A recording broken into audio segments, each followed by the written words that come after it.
Naaresto ang dalawang high-value individual sa sinagawang bypass operation ng mga otoridad sa San Mateo, Rizal.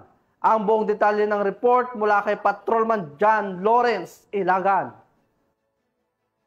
Estado San Mateo Municipal Police Station ang dalawang high-value individual sa bypass operation na isinagawa sa San Mateo, Rizal. Kinilala ang mga suspect na sina alias Jangget at alias Nunoy, kapwa residente ng nasabing bayan.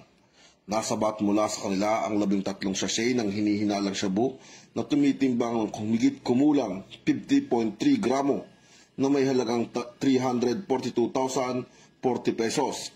Isang revolver na may 5 bala at bypass money na 500 peso. Ang mga suspect ay naharap sa kasong paglabag sa Republic Act 9165 o ang Comprehensive Dangerous Drugs Act of 2002 at Republic Act 10591 o ang Illegal Possession of Firearms and Ammunition.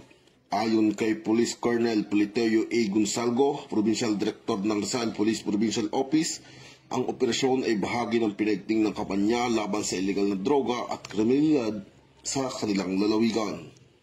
Mula dito sa Calabarzon, ako inyong PNN Correspondent, Patrolman John Lawrence B. Ilagan, alagad ng batas, tagataguyod ng Balitang Pulis.